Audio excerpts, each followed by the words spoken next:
Hello, everyone, and welcome to the Brand Your Practice podcast, where you get to learn about marketing, growing, and scaling your private practice. I'm Brent Stutzman, and today we're going to be talking about how therapists can navigate insurance reimbursement and get paid. We will walk you through the insurance networks, how they work, and patients and providers so you know how to collect money from insurance companies, because that's what it's about. You got to be able to collect that money because a lot of times they hold it hostage. And to help me do that is Jeremy Zug, co-founder of Practice Solutions. Jeremy has over a decade of experience in the healthcare industry. He's also known for his expertise in insurance billing and frequently writes and speaks on topics that support mental health professionals in achieving financial health and operational excellence. He co-founded Practice Solutions with his wife, Catherine, in 2017. He's a dad of 2 awesome kids and 1 on the way. Practice Solutions is an expanded medical billing company offering billing services, professional services, and educational resources to thousands of mental health and behavioral health care providers for optimal revenue cycle management. Woo! All right, here we go. Welcome to the show, Jeremy. Thanks, Brent. Yeah, that's a lot of words, man. I appreciate it. Yeah, well, I barely made it through it. Well, We're going to be talking about how therapists can navigate insurance reimbursements and get paid. But first, let me just say like a personal thanks to you, because I feel like you embody a servant's heart. And I say this because when we hang out in conferences together in the vendor booth area and just talking to people, I constantly see you connecting with practice owners and giving them resources. Either that's resources you've created or other vendors that are in the room. You are a connector, and you create these little pockets of community. So I've seen you really become just a really wonderful resource, not just for the work that you do, but kind of the mental health community at large. And I personally benefited from that kindness and thoughtfulness as well. So thank you. And I'm really excited to have you on the podcast. Oh, thanks for saying that. Yeah, I'm glad to be here. Yeah, thanks for having me. Yeah. Well, let's jump in. Let's jump in. So I'll let you take over, and we can talk about how practice owners can get their money from insurance companies. Yeah, no, I mean, this is such a needed topic. So where would be the best place to start, you think? Start with your first point, and we can go from there. Yeah, sounds great. So, the way that therapists can navigate insurance reimbursement and get paid, the first place to start is credentialing, right? I mean, if you're not credentialed with insurance companies, you're never going to get paid. And then credentialing is, as we talk about it in the company, it's like a game between the private practice and the insurance company. And the way to even, well, like in our house, we have kids, right? So we play a lot of whatever that game is where you have to roll a certain number to get on the board, trouble or sorry, or one of those. Right. If you don't roll the right number, you're not getting on the board. So credentialing is kind of like that, right? That if you don't get on the board, you can't play. So you got to make sure you get in network, right? So that means filing your applications appropriately, following up on them on a good cadence. And to us, we define that as a 2-week follow-up period. So make sure you get credentialed, make sure you read over your contract, you review the terms of that contract, or have an attorney review the terms of that contract, and you agree to a fee schedule, right? A fee schedule that makes a lot of sense. So that's a couple things there. Can I ask a couple questions? How long does it usually take to get credentialed? Okay, I'll give you the answer we tell people, and then I'll give you the answer that's most likely to happen. So we tell providers 180 days. That's 6 months, right? Really long, right? And that's to set the expectation for private practice owners and group practice owners that this is not a fast process. This is slow, right? Because insurance companies are not going to fork over money just because you went to grad school and got licensed, right? They're going to make sure that you are who you say you are. So it's a long process. There's a long vetting process. The real answer, like your licensure, your EIN numbers, or whatever, like just they're doing like a background check, right? It's like a total expanded background check, but they're not only going to do that. They're going to check the source. They're going to verify the sources that you send information from, right? So they're going to like call your grad school, make sure you graduated. They're going to call the licensing board, make sure that you're actually licensed and not fabricating this information, right? It's called, there's an actual stage of the process for every insurance company called primary source verification. So they're really going to check. So that's a really important piece of this process. Yeah. But the real answer, going back to timeline, is it's probably closer to 60 to 90 days, maybe 120, but we like to tell folks 180 just to set the expectation on the time scale that you should plan for 6 months just in case something goes wrong or the application gets denied or they say the panel is closed, right? And then you got to go back and argue. So you got to factor in some arguing time in this process. And you also talked about attorney review. That's For sure. interesting. Yeah. So should an attorney review the contract from the insurance company before you sign it? For sure. Yeah, you want to make sure that the contract you're signing is as two-way as you can get it, right? And there are parts of these contracts that you can negotiate, like timely filing is a very commonly negotiable clause of these contracts. But you want to make sure you understand that, like, is there a common clause in a lot of these contracts is called a silence acceptance clause, which means that they don't need you to agree to a term like updated terms of service, right? They could give you an update and say, this is a change that's coming, and they will take your silence as consent, right? That's a clause you want to make sure you understand that if they change your fee schedule, and they say, if you have a silence acceptance clause, if you don't argue with the fee schedule, they're just going to update it, right? You want to make sure that's not necessarily in there. You want to make sure you're like actually reviewing the terms of these contracts. Otherwise, they could just change your fee schedule, like what we're seeing in Indiana, for example. Carillon takes over the management of the Anthem contracts and slices the reimbursement by 50%, 47 to 52%, right? That's happening right now in Indiana. And a lot of those providers had a silence acceptance clause, and so they can do that, right? And providers in Indiana are having a little bit of a moment right now because they're realizing that their pay just got cut in half. And so you want to make sure that you're tracking this stuff, you're aware of what's coming down the line, and if you're going to take a 50% cut in pay, you want to be aware. Wow. What else is negotiable? So timely filing is often negotiable. Is that like how long you're allowed to file a claim, essentially? Yeah, good clarification. So timely filing is like how much time needs to elapse before the first submission of a claim, before the claim is no longer processable, right? So oftentimes 90 days, but payers are starting to walk this back, 30 days, 45 days. Really, you should submit claims like weekly or bi-weekly, just on a regular cycle, like a machine. But payers will allow you to have more time, and oftentimes you can extend that time frame, which I would recommend you do. So timely filing, rate negotiation often happens right away, right? Payers are far more likely to negotiate rates on the front end of a contract than they are after you sign it. Because after you sign it, some payers are like, you have to be with us for 2 years before we negotiate rates. So you should try to do that right away. The other one that's often negotiable is start date. Can I just ask, Jeremy, is this like you're just having a conversation with somebody, or you were like having to go into the contract and like cross out the $150 reimbursement and say, actually, I want $175 or something like that?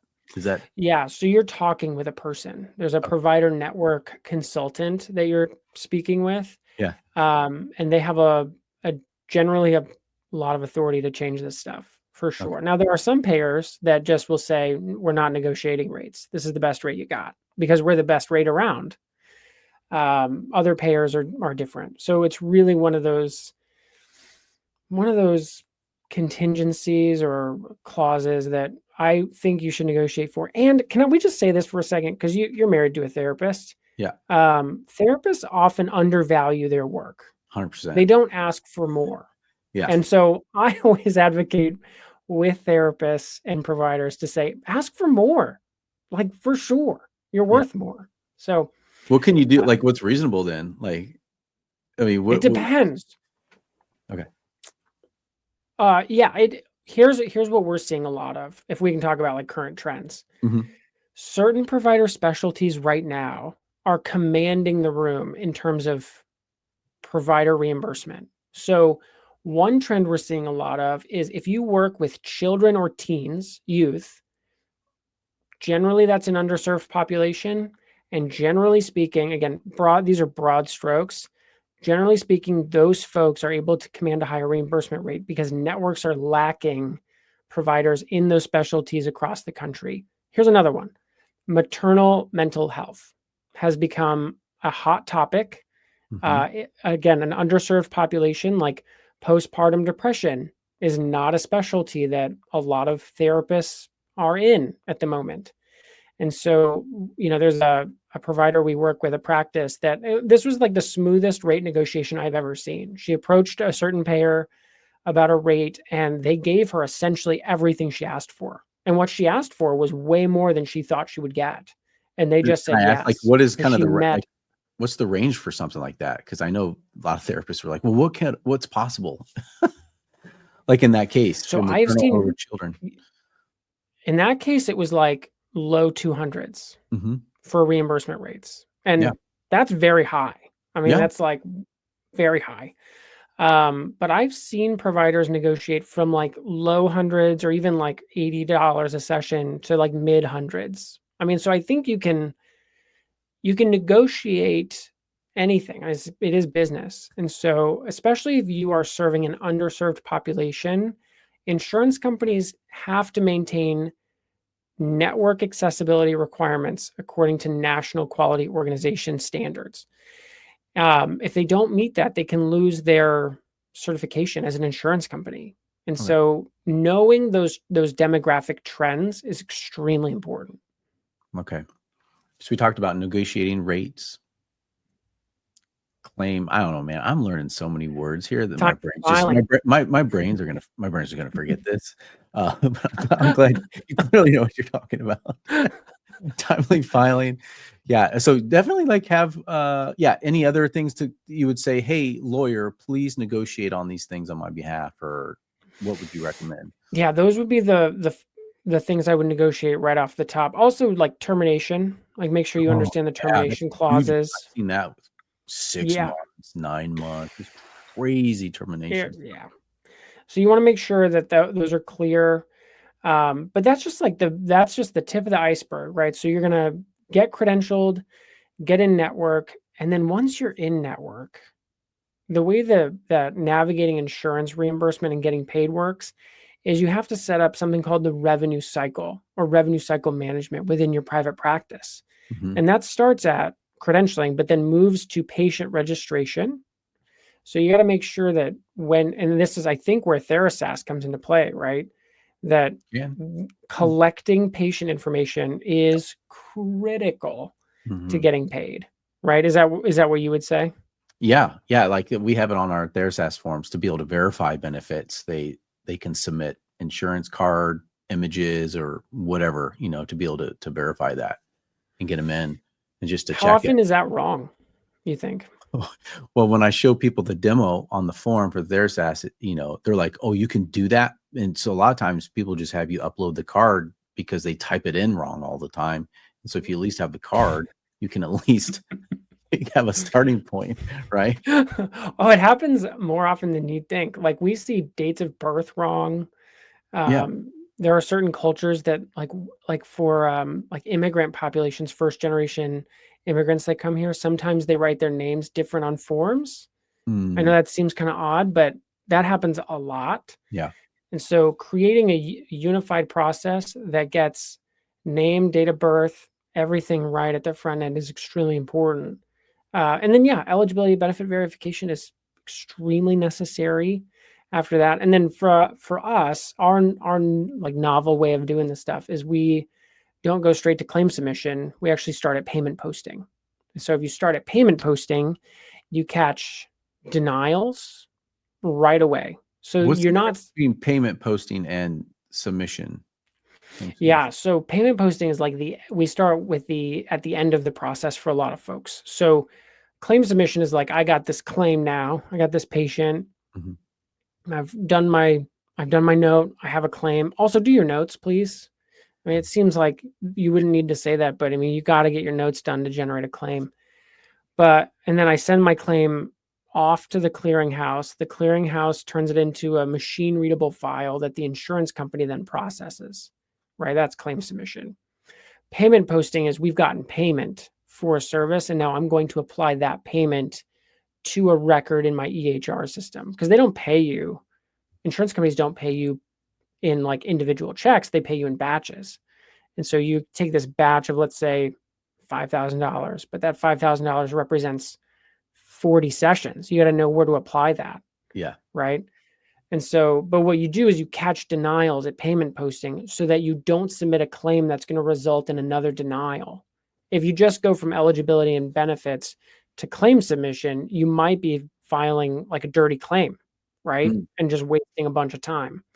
So if you go to payment posting, you can catch all that stuff. Then from payment posting, you go to like aging follow-up. And most practices have a balance, right? Aging, claims age. And then you clean all that up, and then you can go to claim submission, where you file a claim, and you know the claims you're going to file are clean because you've done the hard, gritty work of working through an aging report. And so you got to set that whole system up in order to get paid by insurance companies. Otherwise, you're going to get mired in administrative burden. Dude, this is why your business exists, man. Like, it's all like, it's complicated. I just like, I mean, I don't know. Yeah. Okay. Because Susan's all cash, right? Yeah. Like, remind me again, you guys are just cash, which is like nuclear power, right? Like session payment. Session charge, money in the bank, right? Done. But we have mutual clients that like the payment process, all that stuff. It got really dirty. Like it got crazy, and they get paid for weeks. And even the marketing clients and the practices that I helped launched, a couple of them have one or two payers, right? They contract with them. But like 80% of the conversation is around insurance money and reimbursement. How do we get the money? Like, what's wrong? Why is this not? Why is it? Like a lot of the conversations just revolve around that all the time. So revenue cycle management and navigating insurance reimbursement and getting paid is only easy if you have the right orientation, right? The processes themselves are not particularly difficult. They become difficult when you don't have the right direction. Does that make sense? It's probably similar to like marketing. It's like, what's marketing? Every time you ask a marketer what marketing is, they kind of go like this. They go, well, it really just kind of depends, right? Like it depends on what your goals are. What do you want to accomplish? It's like, there's no unified theory of like marketing as far as I understand. It can mean a lot of different things for people. Like I said in my talk, it's like marketing is just essentially reputation management. That's right. Billing is like you have to have the right orientation in order for it to become easy and get paid, right? And it depends on what role you want insurance to play in the life of your practice, right? Like if you love working with active duty military people, you should be in network with TRICARE, just as like a broad strokes piece of advice. But the reimbursement from TRICARE might put you out of business, right? Like going back to the Indiana example, if they cut your rates by 50%, you may not be able to keep your doors open. Yeah. So you either are going to make a mission-driven decision around which payer to accept, and at the same time, you have to know what is going to run your economic engine so that you can keep the doors open. Yeah. So for Susan's practice, for example, if she was like, Jeremy, we'd love to be in network with insurance, I would ask her why. Not in like well, that's a dumb idea, but what is the purpose that insurance company status, in-network insurance company status is doing in the life of your practice? Is it mission-driven? Is it economic?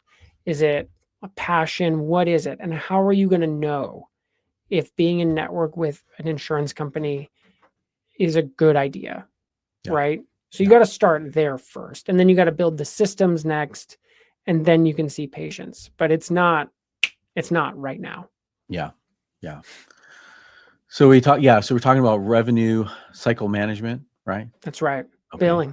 Billing. Yeah. And then we were also talking a little bit like the system buy, like the different steps with that. It sounds like there's 100,000 of those. And then, then you have like common roadblocks to reimbursement. I know that was something that we were planning to talk about, some like problems and solutions. What are you seeing there? We talked a little bit about the dirty claims, I think you The called dirty claims. That's right. So common denial reasons. So, well, let's back up. So when you submit a claim and it goes to the clearinghouse, one of two things happens. One, the claim can get rejected, which means the claim never got to the payer, to the insurance company. The claim went out of your electronic health record system, and the company that's in charge of taking a claim file and converting it into a readable format for the insurance company saw something wrong and said, usually these are demographic issues. So a rejection is like you spelled Brent wrong, or you got the date of birth wrong, or the address is wrong, or we don't have the NPI on file. Those are generally very easily the role of correctable. a clearinghouse is really just maybe to clean it up, right? To just kind of clean up that data, check to make sure it's right before they go bugging the insurance company to initiate the payment. That's right. They're like a middleman between the insurance company and the electronic health record system. Does the insurance company pay for that clearinghouse, or how does the clearinghouse get paid? Clearinghouse gets paid usually by the provider. Like, so a lot of electronic health record systems have like a 14 cents per claim submission.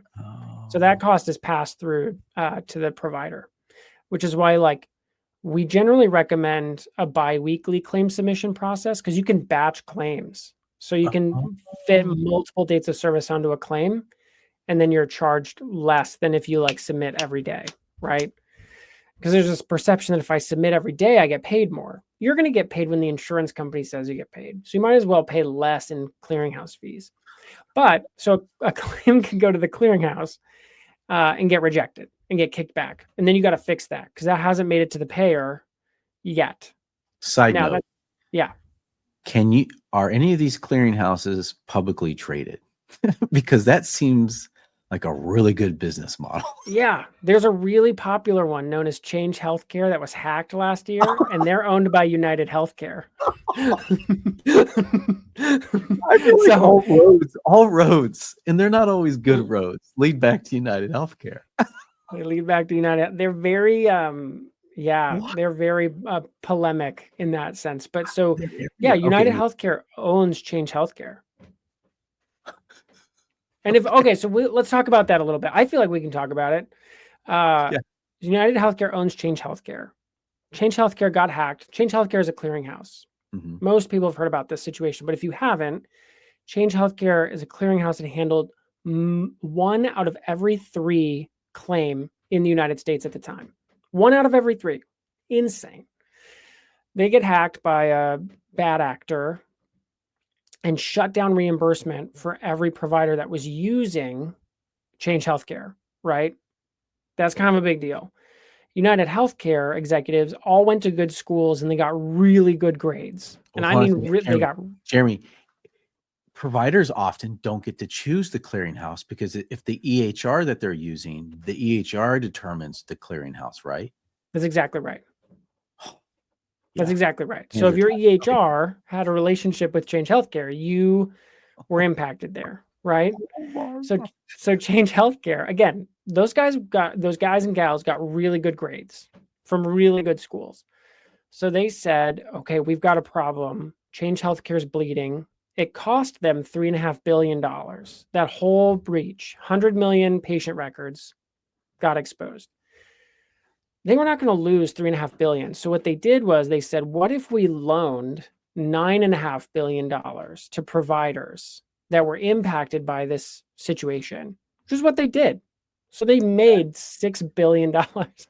You can read this in their annual reports. I'm not making this up. Yeah. So they So they created a little bank, which, by the way, United Healthcare, I think, owns Optimum Bank. They do. Yeah, so they have like banking people that could they figured it out, I imagine, pretty quickly. So they created a loan pool to be able to give to the providers money to cover. Tell me they charged interest on this loan. Oh yeah, they did.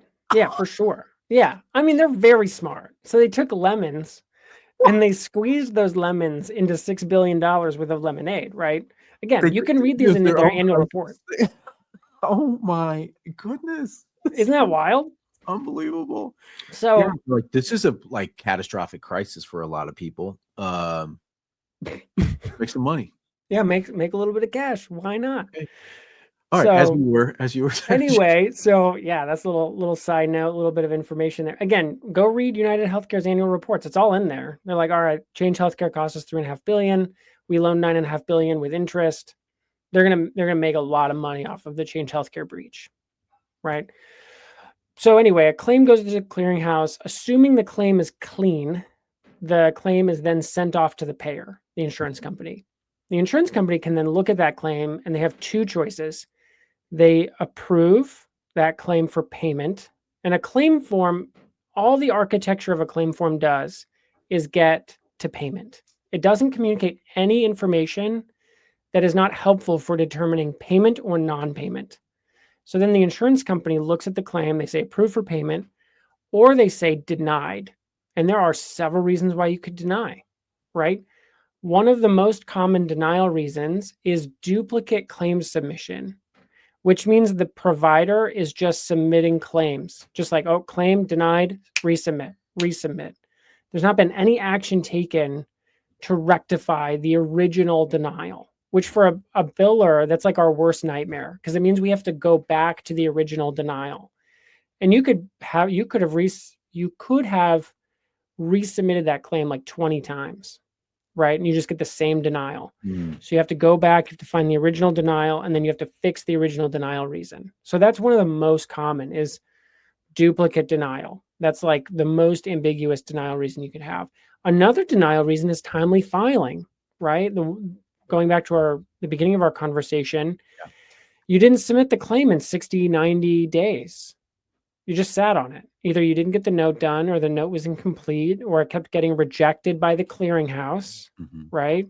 And so now you have to figure out, denied for timely filing is a bummer because it usually means you cannot get paid for that claim, which means you did the service for free. So that one is usually like a big deal breaker for a lot of folks because it's very preventable. That one in particular. And going back to our negotiation tactics at the beginning, or not tactics, but like, what do you consider? What would you recommend negotiating for timely filing window? A year, 365 days. Okay, all right. Like imagine you have a biller who's not doing their job. That's a big problem, right? And you need that space to be able to fix that, right? And most insurance companies will say how long. Yeah, that's like a fillable form on most contracts. Oh, really? Okay, so they kind of give you a lot of leeway there. Otherwise, they're going to say 60 days, 90 days. They're going to shorten that as much as they can, right? Right, and kind of Well, going back to it's in their interest to do that. Totally, yeah, 100%. Yeah, and like a clause that you'd want to look at in your contract, kind of answering that question some more. Take a look at how long the insurance company has to do a clawback, right? Like some of those clauses are like indefinite. The insurance company has an indefinite amount of time to go back and take their money back. And you want to say 12 to 18 months, right? Because you don't want to have to pay the insurance company back. What United Healthcare did with all the loans they made was they just said, we'll keep your reimbursement. You'll serve our members still, but if you can't pay the loan, we'll just keep the money we were going to pay you. Shocking. I mean, not shocking. We'll just keep it. We'll just keep the money. Insane. So that whole thing was a disaster. I mean, it was a disaster for a lot of people, for sure. I know. But I'm laughing just because I can't believe it. I mean, I can believe it. But yeah. It's like, really? Wow. Yeah. They're very smart. I mean, if you want a masterclass in like taking a bad situation and making a lot of money off of it, that's the case study right there, for sure. But yeah, getting back to denial reasons. So timely filing, duplicate claim, or, and this is like a credentialing issue, but provider not found in the network. So yeah, for a group practice, that's like you didn't credential your provider, your therapist. And so now you've submitted a claim and you will likely not be able to get that claim paid because they don't have a contract with the insurance company. Can I ask a question a little related to that? I'm just curious now. You used to be, let's say PhD psychologist was able to have interns and people work under them, and then they bill underneath their psychology credentialing, which usually is a higher reimbursement rate. Is that still the same? Can people do that? Or is there, have insurance companies been cracking down on that because they're like, oh, actually, it's costing us too much money? And the answer to this question depends on the state that you're in and the insurance company that you work with. There are some states that allow you to do supervised billing. There are some states and some payers that will not allow you to do this, right? So like I know in Pennsylvania, you can't do that. That's like not allowed. mm-hmm. So, and that's a moving target because some states are trying to get more access to mental health care. So they're loosening the regulation there. Mm-hmm. So it's not a question I can answer in a black and white sense. That's helpful though. Yeah. That's like something you'd need to check with the insurance company you're network with and the state that you're in to make sure you can do that. Otherwise it could be, depending on the state you're in, it could be considered fraudulent billing, and you don't want that because the folks that enforce fraudulent billing is the FBI. So you really don't want them looking at your practice. You want to make sure you're doing everything from a compliant perspective. So, and the latest trend right now is not necessarily supervised billing, but when you look at like a psychologist, a lot of times claims deny for lack of prior authorization. And there's a lot of movement right now among the insurance companies to try to renovate the prior authorization process. It's like a nationwide commitment from almost every major payer to figure out this process because the prior authorization process is a total disaster. But you also can't not have it, right? Can I tell you like a history lesson on prior authorization that a lot of people don't know? Sure. All right. So in 2014, North Carolina made a decision that they were going to throw out the prior authorization process because the prior authorization process was getting blamed for folks not getting access to care, right? Especially care that they needed, like physical or mental health. So North Carolina said, we'll just get rid of it, right? If it's preventing all this healthcare from getting delivered, let's just throw out the whole thing. And what happened was so much fraudulent billing entered the market because they got rid of it that the state ran up a $500 million budget deficit. And I think the attorney general in North Carolina is still prosecuting cases of fraudulent billing from that period. And from the time they said no prior authorization to the time they reinstituted it was 9 months. So they ran up a $500 million deficit in 9 months. And Dude, so can you imagine? I'm just thinking at a great, like Medicare, Medicaid, if that's just one state in 9 months. Yeah. Like all the fraud that's happening out there. So it gets this process gets a bad rap, right? Yeah. Because you have people that like get denied cancer treatment because of prior authorization. Yeah. And the public perception is this process is like a way for the insurance companies to control the spend. And there are cases in which that is true, but there are it's also a fraud preventative activity. Due diligence type of process. Totally. And it gets messed up, but it also serves as a protection. And so you have this like, we can't get rid of it, but what we have here is not good. And so there's this like broad sweeping, like, how do we fix this thing? And so it's the ideas been thrown around are really interesting. But those are going to have unintended consequences as well. But I'm sure there's got to be AI to play in this too. I mean, but it's also like how much, you got to just give. You just got to give away all your biometrics, everything about you into a massive database. You know what I mean? Like, you're right. It's probably very clunky because it's so segmented and there's information everywhere that's not talking to each other. And totally. Well, and then you have other issues like, one of the ideas been thrown around is like a gold card program where certain providers that are known to be high integrity providers are given this gold card, so they have fewer prior authorization requirements. Mm-hmm. How are you making that decision? Yeah, like a fast who gets what? And it's the same problem with value-based care, right? Or value-informed care, right? This idea that the better grades you get, the better outcomes you have among your patient population, the more money you make. Yeah, well, we were talking to that one guy. think they're owned by United Healthcare. Oh no. Pretty sure. I'm pretty sure that they're owned by United Healthcare, one of their subsidiaries. But using AI to do that, right? Like the value, like reimbursement rates go up if you're able to demonstrate all these different types of metrics that they can track inside their own database to get Yeah. the data that then they can use to do all sorts of stuff with. Right. Here's like a common problem with that idea. Like that makes some amount of sense on paper. Like the better grades you get, the more money you make. Your papers never got up and had a burger after your session, right? Or they never like lived outside of what you were trying to work on. Here's the other problem. You have disparity in economic outcome or in healthcare outcome depending on the locality that you live, right? So you're going to punish a provider that's in downtown Detroit because they're in downtown Detroit versus like a wealthy suburb. Like, how does that work? That's a great point. I mean, another one, when you're working with kids, how can you can, Susan talks about this all the time. She can only take a child so far because the circumstances at home are so bad that the child, like, you know what I mean? Like the parents actually need to do their own work in order for the child. So if the parents get healthier, the child's going to get healthier too in the mental health world. But she can only take a child so far. So if there was like a value-based care, she's like, we've hit a roadblock for 6 months because the parents have been going through a toxic divorce, right? Right. Whatever. Right. So that another case in point with how that may not be the value-based reimbursement, it might fall apart unless they create some sort of caveats for that. And this is why working with insurance and getting paid requires the right orientation, because you have these shifts in trends and in priorities, right?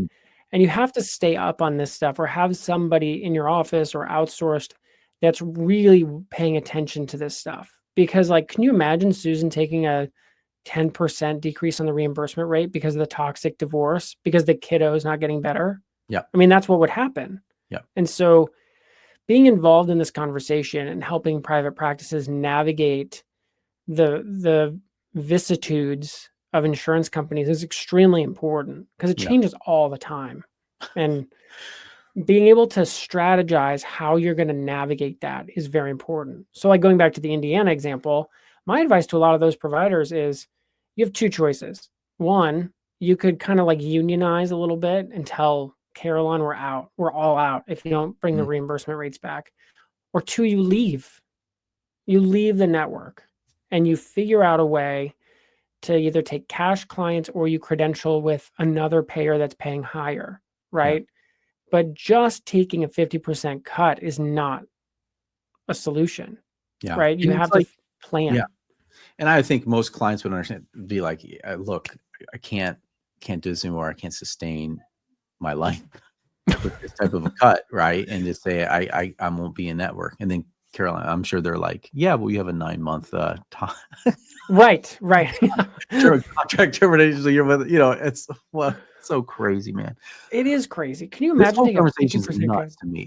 Like I'm learning so it's like I'm horrified and encouraged. I'm really glad that we're recording this too, because I just imagine there's going to be so many therapists who are getting a lot, right? They have to like, what is my mission? And doing all the work for insurance and all these different things on variables that are out of my control. Is that actually going to help me accomplish my mission or not? That's right. Yeah. Okay. Where are we even at in this conversation now? Because we talked about common road. Oh yeah, denials. Right. We did a clearinghouse tangent denial. Value-based care, value-based care. Mm-hmm. So yeah, denials, and then we can I'll let you wrap it up. Yeah.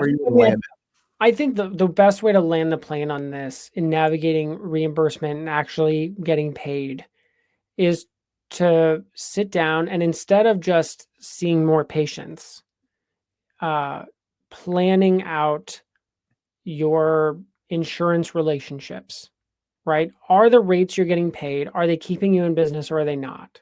That's a good place to start. Is your pricing model keeping you in business? Or like for the Indiana folks, a lot of those folks have been bubbling up in our emails lately for good reason. We've had to ask questions like, if you went out of network, one, would your clients follow you out of network and pay cash, right? The data shows that mental health clients are 4 times more likely to follow a therapist out of network than find an in-network provider that they don't know. That's so true. And I've helped clinicians transition out of insurance companies and went private pay, and they were terrified. And they were shocked by how many people actually followed them, and shocked by their private pay, like they paid the private pay rates. That's right. So can you convert the same, for you Indiana people, can you convert the same hour that's now going to pay you $50 an hour to an hour that's going to pay you 120? Right? And then, so now you've cut out administrative hassle, and you make more. Like Yeah. those are 2 really good reasons. More of those dollars. You're keeping more of those dollars. Yeah. Now, I would also argue, Jeremy, that, it depends on where you are too, because of the cost of living. But 120 is even really low. It could be, yeah. Like just to be able to run, if you're a group practice, that is dangerously low. If you're a solo practitioner, you may be able to make that work okay. But when you're growing a group practice, that is dangerously low. I mean, I'm always thinking like at minimum, like the baseline's like 150. Yeah, that's a good had in the last couple. You know what I mean? How's the insurance rates? How much have they've actually increased their reimbursement in relation to inflation? It depends on the payer, right? If you have like one payer that's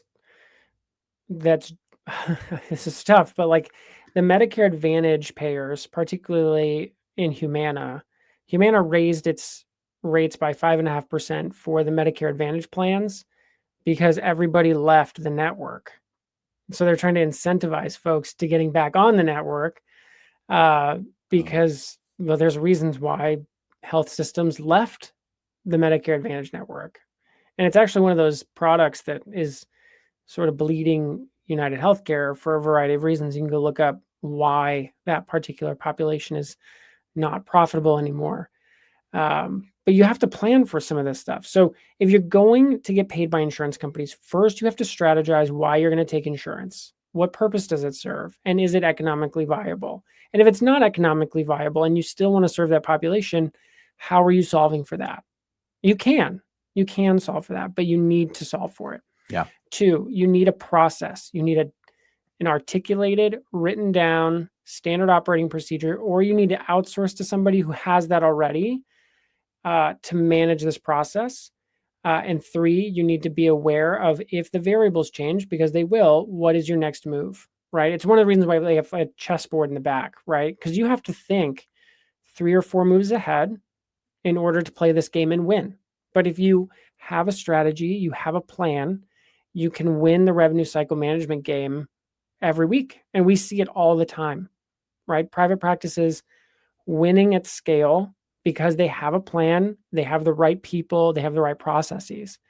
If you're running at insurance companies with the idea that if the more insurance companies I get a network with, the more successful I'll be, that's a plan to fail, right?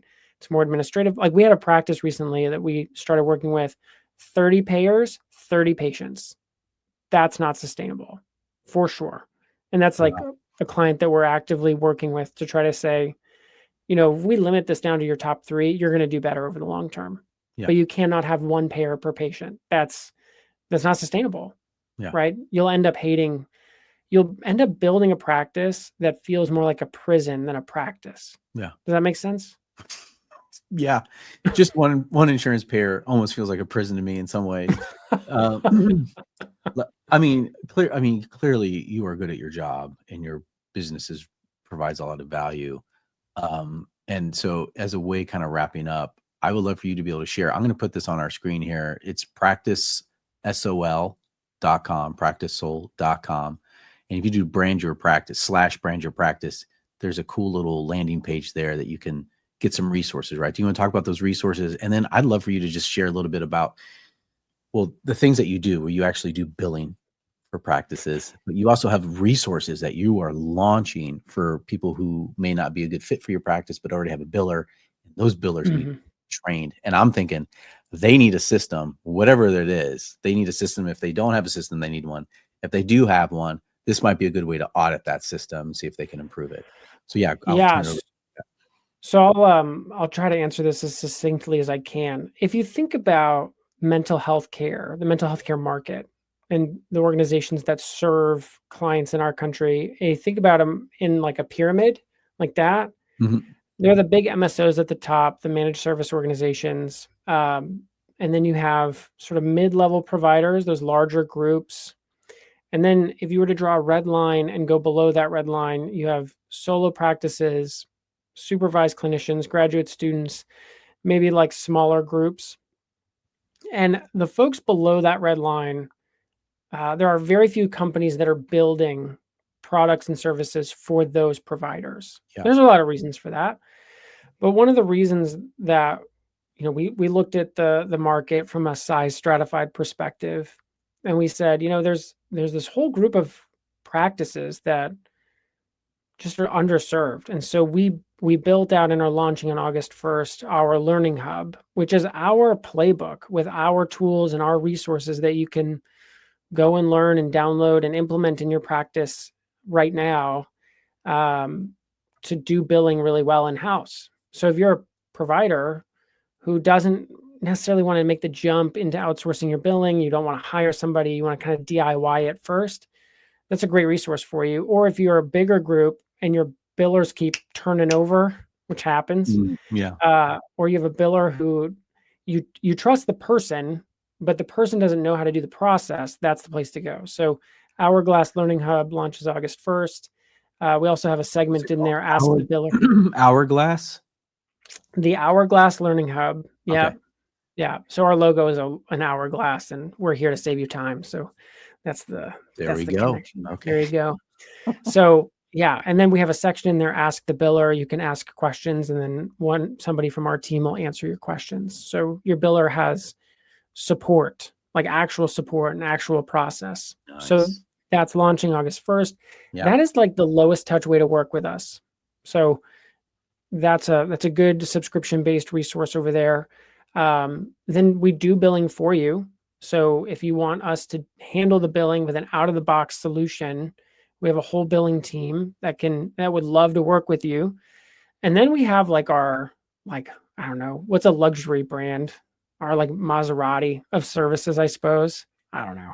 We're in Detroit, Motor City. Yeah, I was like, maybe in Detroit, Maserati's luxury. Yeah, Corvette. Where we do billing audits, and then we build out billing departments and help you hire, train, retain billers and billing departments. That's a very high touch, white glove service.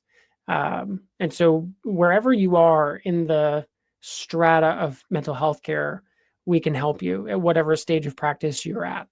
So, and whatever budget you have. So that's what's there. But yeah, we'd love to work with private practices that are looking to grow. We think independent private practice is where quality care happens. So you need everything you can do to get paid. Yeah, and there's a lot less independent practices these days. We're seeing more of them, man. Well, they're we're seeing practice, but I'm at least around here outside of the mental health world. They're getting bought by bigger hospitals. That's another discussion. It is another discussion, and I have a friend of a friend that sold their practice to Optum on a promise that they'd have this like really great life if they did that, and it didn't end up being that great. And so I would say like independent private practice is the place to be. And yeah. I think Optum. Yeah, they buy practices all the time. I'm pretty sure that's owned by United Healthcare. Which one? Optum.